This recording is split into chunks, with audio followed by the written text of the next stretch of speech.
गीतकार सौभाग्य रूप से अपने अनुभव के शब्दों को अपने गीतों में लेकर आता है।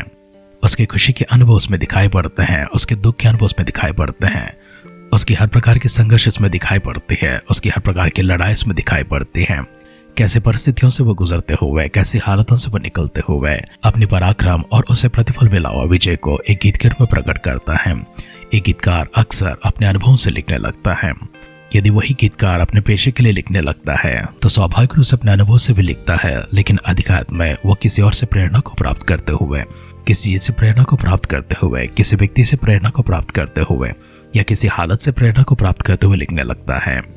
इसमें कोई संदेह नहीं है, जो गीतकार पेशे के लिए लिखने लगता है उनके पास अनुभव नहीं है। उनके पास भी अनुभव है, अपने व्यक्तिगत अनुभव से लिखते हैं, लेकिन अधिक समय वे प्रेरणा को प्राप्त करते हुए लिखते हैं।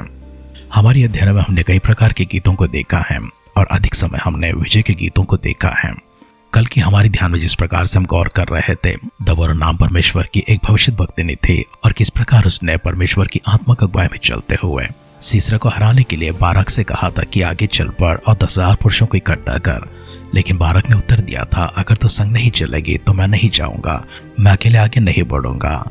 तब दबोरा ने उससे कहा था, जो यात्रा में तू जाने वाला है, जो संग्राम में तू जाने वाला है, उसमें वैसे तेरी कोई बड़ाई नहीं होगी, क्योंकि सीसरा को परमेश्वर एक स्त्री के हाथ में करने वाले हैं। और हमने देखा था कि अनेक स्त्री याएल के डेरे में वो जब जाता है, उससे मदद मांगता है, पानी मांगता है। उसने अपने डेरे में उसे पनाह दिया था, पानी की जगह उसने दूध पिलाया था। उसके बाद उसने हथौड़ा लिया है, एक ऊंटी लेकर उसकी कनपट्टी में उतारा। उसने इतनी तेजी से उसे मारा कि वो सीधे जाकर धरती के भीतर घुस जाती हैं। दबोरा इसी घटना को स्मरण करती है और परमेश्वर का धन्यवाद करती है, परमेश्वर के आभार करते हुए गीत के रूप में उसे प्रकट करने लगती हैं। इसराइल के विषय में कहती है, जब मैंने संदेशा भिजाया था सारा इसराइल क्यों मौन था, जब मैंने देखा था कैसे सोने सड़क पड़े हुए थे, जब मैंने देखा था कोई शूरवीर आगे खड़ा नहीं होता है। सतावट के समय सारे इस्राएली पीछे हट गए थे। उन्होंने कितने प्रयास किए थे, कितने ही देवताओं को उन्होंने बदला था, लेकिन उन्हें कोई प्रतिफल नहीं मिला है। लेकिन परमेश्वर ने एक स्त्री के हाथ में सीसरा को कर दिया था। इस बात को प्रकट करते हुए उस देश के बारे में वर्णन करने लगती है, कैसे सड़कें सुनी पड़ी थी, कैसे सारा मैदान सुना पड़ा था। कोई भी ताकतवर व्यक्ति साहस करते हुए क्यों नहीं आया था और परमेश्वर ने क्यों एक स्त्री को चुना था। इन सारी बातों को एक गीत के रूप में लिखती हैं। उस गीत के पास जाने से पहले आइए हम भी परमेश्वर के पास जाते हैं और अपने अनुभवों को एक गीत के रूप में गाने के लिए कोशिश करते हैं। परमेश्वर ने आपके जीवन में जो पराक्रम दी है, आपके जीवन में जो जय प्रदान की है, उन सारी बातों को गीतों के रूप में लिखने के लिए कोशिश करेंगे। अगर हम लिख नहीं सकते हैं, गा नहीं सकते हैं, लेकिन परमेश्वर के सामने उनको वर्णन तो कर सकते हैं, दूसरों के सामने उनको वर्णन तो कर सकते हैं, उनके गवाह तो ठहर सकते हैं। गीतकार ने जो कुछ भी लिख रखा है, उनकी प्रेरणा है, उनकी अनुभव है, वे सारे शब्द उनके जो ख्यालों में आते हैं उन्हें वो लिख रखते हैं। हम में से बहुत से लोग लिख नहीं सकते हैं, लेकिन बोल तो सकते हैं। आइए इसलिए परमेश्वर के पास जाकर हमारी अपनी जीवन के अनुभवों को उनके पास ले जाते हुए उनसे मांगेंगे, उनसे प्रार्थना करेंगे और उनके सामने गीत के रूप में रखेंगे। परमेश्वर ने जो कुछ भी कार्य हमारे जीवन में किए हैं, उनके बदले में उनकी आभार प्रकट करते हुए हमारे शब्दों को गीत के रूप में प्रकट करेंगे। हमारे सारे अनुभव जहाँ पर खट्टी हैं, जहाँ पर मीठी हैं, जहाँ पर कड़वे हैं और मधुर भी हैं, सारे अनुभव को परमेश्वर के पास लेकर जाएंगे और उनकी महिमा के लिए हम सभी के सामने गवाह के रूप में ठहरेंगे। आइए सर्वशक्तिमान खुदावंद के हाथों में अपने आप को समर्पण करते हुए एक छोटी सी दुआ करते हैं, ताकि परमेश्वर हमारे जीवन के अनुभव को इसी प्रकार से मधुर और मिठास के रूप में बदलते हुए जय जयकार के शब्द के रूप में, जय जयकार के गीतों के रूप में हमारे जीवन को दूसरों के सामने आदर्श के रूप में खड़ा करें। आइए मिलकर दुआ करते हैं। हमारे जीवन में अद्भुत कार्य करते हुए हमारे सामने, हमारे आगे, हमारे पीछे परमेश्वर हमेशा आपकी सेना को तैनात रखते हुए, भले हमारे भौतिक आंखों से प्रभु ने देख नहीं पाते हैं, लेकिन परमेश्वर आपकी कृपालु हाथ हमेशा हमारे साथ में रहती है। आपकी दयावरी हाथ परमेश्वर हमारे ऊपर रहती है। आपकी आशीषमान हाथ परमेश्वर हमेशा हमारे ऊपर रहती है और परमेश्वर आपके सुरक्षा का कवच हमेशा हमारे इर्द गिर्द होते हैं। इस बात को परमेश्वर न केवल विश्वास करते हैं, परंतु अनुभव के साथ में गवाह के रूप में प्रभु जी आपके सामने आकर आपका आभार भी प्रकट करते हैं। धन्यवाद करते परमेश्वर अद्भुत देन के लिए, धन्यवाद करते परमेश्वर अद्भुत सुरक्षा के लिए, धन्यवाद करते परमेश्वर अद्भुत आशीर्वादों के लिए, धन्यवाद करते परमेश्वर अद्भुत से नए दिन के लिए और धन्यवाद करते परमेश्वर आपकी दिव्य उपस्थिति के लिए जो आप हमारे साथ में है। प्रभु जी हमसे बातें भी कर रहे हैं। आगे के समय परमेश्वर आपके दिव्य हाथों में लेकर आते हैं। हमारे संग रहिए, हमसे बातें कीजिए, सारी महिमा आदर सम्मान आप प्राप्त करें। हमारी प्रार्थना परमेश्वर आपने सुनकर दे उत्तर के लिए धन्यवाद करते हुए हमारे उद्धारकर्ता हमारे प्रभु यीशु मसीह के नाम से इस प्रार्थना को मांगते हैं। सुन और कबूल कर पिता। आमेन, आमेन, आमेन। आध्यात्मिक जीवन की दैनिक खुराक सुन रहे हमारे सारे प्रिय श्रोताओं को, परमेश्वर के प्रिय भक्त गणों को प्रभु यीशु मसीह के नाम में प्यार भरा जय मसीह की सुप्रभातम और शुभोदय कहते हुए हम सबका मनपसंद ध्यान के अंदर आध्यात्मिक जीवन की दैनिक खुराक में और इस नए दिन में आप सबका स्वागत करते हैं। हमारी अध्ययन न्यायों का ग्रंथ 5 अध्याय में चल रही है। उसके पहला वचन से पढ़ते हुए हमारे ध्यान को आगे बढ़ाएंगे। उसी दिन दबोरा और अभिनोअम के पुत्र बाराक ने यह गीत गाया कि इसराइल के अगुआ ने जो अगुवाई की और प्रजा जो अपनी इच्छा से बढ़ती हुई है, इसके लिए यहोवा को धन्य कहो। हे राजाओं सुनो, हे अधिपतियों कान लगाओ, मैं आप यहोवा के लिए गीत गाऊंगी। इसराइल के परमेश्वर यहोवा का मैं भजन करूंगी। हे यहोवा, जब तू शहर से निकल चला, जब तूने एदम की देश से प्रस्थान किया, तब पृथ्वी डोल उठी और आकाश टूट पड़ा, बादल से भी जल बरसने लगा। यहोवा के प्रताप से पहाड़, इसराइल के परमेश्वर यहोवा के प्रताप से वह सीना पिघलकर बहने लगा। अनात के पुत्र शामगर के दिनों में और याएल के दिनों में सड़कें सूनी पड़ी थी और बटोही पगडंडियों से चलते थे। जब तक मैं दबोरा न उठी, जब तक मैं इसराइल के माता होकर न उठी, तब तक गांव सुने पड़े थे। नए नए देवता माने गए। उस समय फाटकों में लड़ाई होती थी। क्या 40,000 इसराइलियों में भी ढाल व बच्चे कहीं देखने में न आते थे? मेरा मन इसराइल के हाकिमों की ओर लगा है, जो प्रजा के बीच में अपनी ही इच्छा से बढ़ते हुए यहोवा को धन्य कहो। हे उजली गद्दियों पर चढ़ने वालों, हे फरसों पर विराजने वालों, हे मार्ग पर पैदल चलने वालों, ध्यान रखो। पनघटों के आसपास धनुर्धारियों के बात के कारण वहां वे यहोवा के धर्ममय कामों का, इसराइल के लिए उसके धर्ममय कामों का बखान करेंगे। उस समय यहोवा की प्रजा के लोग फाटकों के पास गए। जाग जाग हे दबोरा, जाग जाग, गीत सुना। हे अभिनोई के पुत्र, अपने बंधुओं की बंधुआई में ले चल। उस समय थोड़े से रईस प्रजा समेत उतर पड़े। यहोवा शूरवीरों के विरुद्ध मेरे हित में उतर आया। इब्राहिम में से वे आए जिसकी जड़ अमालेक में है। हे बेन्यामीन, तेरे पीछे तेरे दलों में माकिर में से हाकिम और जबूलून में से सेनापति दंड लिए हुए उतरे। और इसकार के हाकिम दोबारा के संग हुए। जैसे इसकार वैसे ही बाराक भी था, उसके पीछे लगे हुए वे तराई में झपट कर गए। रूबेन की नदियों के पास बड़े बड़े काम मन में ठाने गए। तो चरवाहों का सीटी बजाना सुनने को भेड़शालाओं के बीच क्यों बैठा रहा? रूबेन की नदियों के पास बड़े बड़े काम सोचे गए। गिलाद यरदन पार रह गया और दान की जगहों में रह गया। आशेर समुद्र के तीर पर बैठा रहा और उसकी खाड़ियों के पास रह गया। जबूलून अपने प्राण पर खेलने वाले लोग ठहरे। नफ्ताली भी देश के ऊंचे ऊंचे स्थानों पर वैसे ही ठहरा। राजा आकर लड़े। उस समय कनान के राजा मगुद्दो के सोतों के पास तानाक में लड़े, पर रुपयों को कुछ लाभ न पाया। आकाश की ओर से लड़ाई हुई, वरन तारों ने अपने अपने मंडल से सीसरा से लड़ाई की। किशोन नदी ने उनको बहा दिया, अर्थात वही प्राचीन नदी जो किशोन भी है। हे मन, हियाव बांधे आगे बढ़। उस समय घोड़े के खुरों से टाप का शब्द होने लगा। उनके बलिष्ठ घोड़े के कूदने से यहोवा का दूत कहता है कि मेरोज को शाप दो, उसके निवासियों भारी शाप दो, क्योंकि वे यहोवा की सहायता करने को, शूरवीरों के विरुद्ध में यहोवा की सहायता करने को ना आए। सब स्त्रियों में से केनी हेवेर की स्त्री याएल धन्य ठहरेगी। ढेरों में से रहने वाली सब स्त्रियों में वह धन्य ठहरेगी। सीसरा ने पानी मांगा, उसने दूध दिया।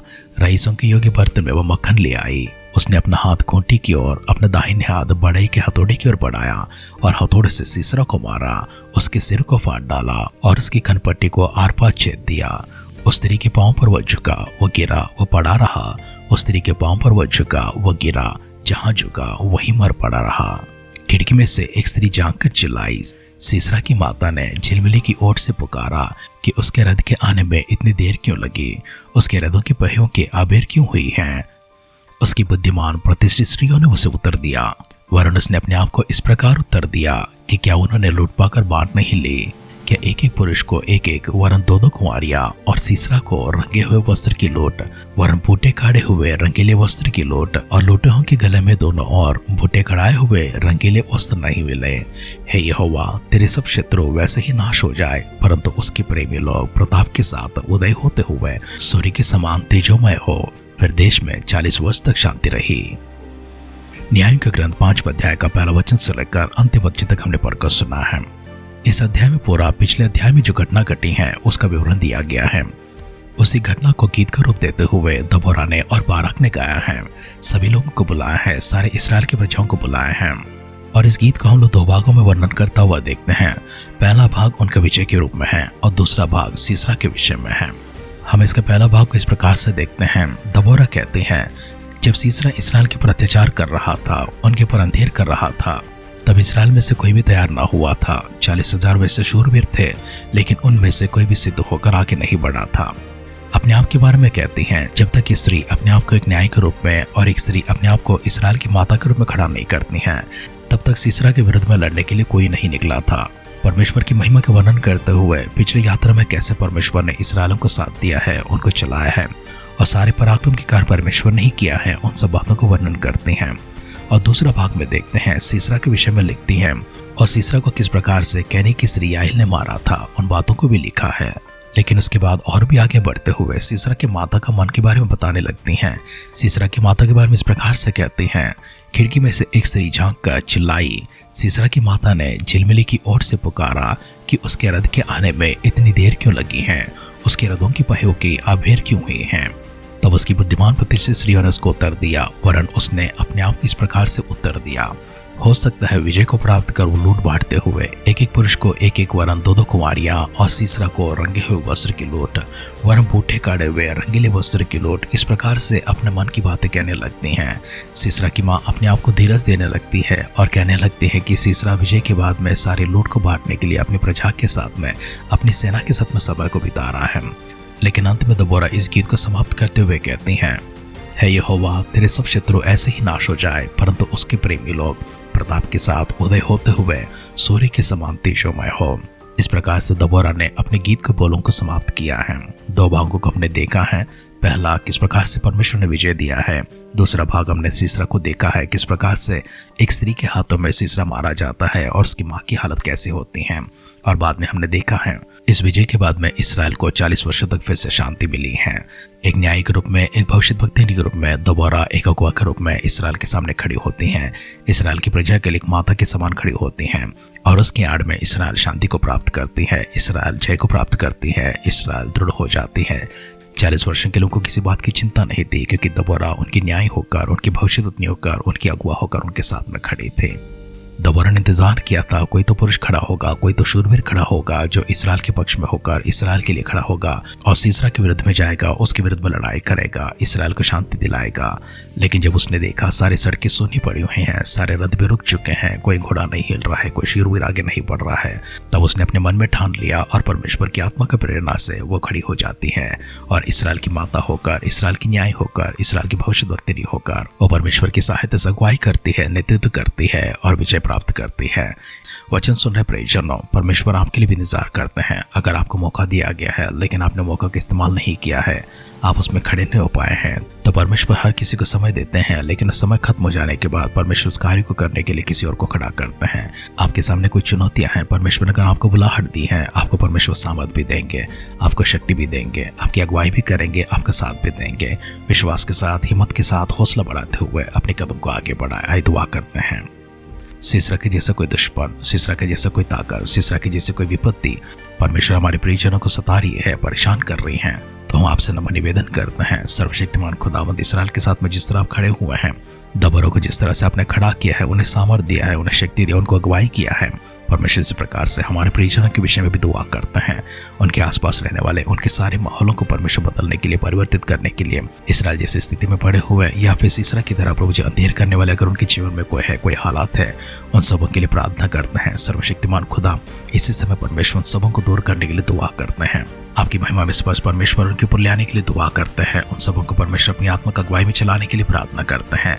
दुआ करते पिता परमेश्वर हमारे सारे परिजनों को छूने के लिए, सारे परिजनों को सामर्थ से भरने, उनको छुटकारा देने के लिए, उनके जीवन को परमेश्वर आशीष करने के लिए प्रार्थना करते हैं।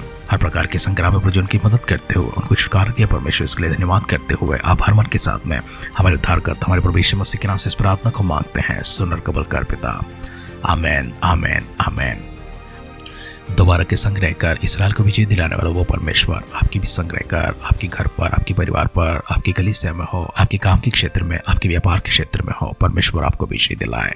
आपकी हर प्रकार की विपरीत स्थितियों को परमेश्वर आपके पक्ष में बदलने के लिए हम आपके लिए दुआ करते हैं और परमेश्वर हमारी दुआओं को सुनकर इस प्रकार से उत्तर भी देते हैं। इसलिए परमेश्वर आपको एक आशीषमय जीवन प्रदान करे, एक भाग्यवान जीवन प्रदान करे। हमारी इस दुआ कामना के साथ आज के ध्यान के पर समाप्त करते हैं। आप सुनते रहिए, सुनाते रहिए आध्यात्मिक जीवन की दैनिक खुराक। कल फिर मिलेंगे। अपना ख्याल रखिए, अपनों का ख्याल रखिए, दूसरों का भी ख्याल रखिए। God bless you.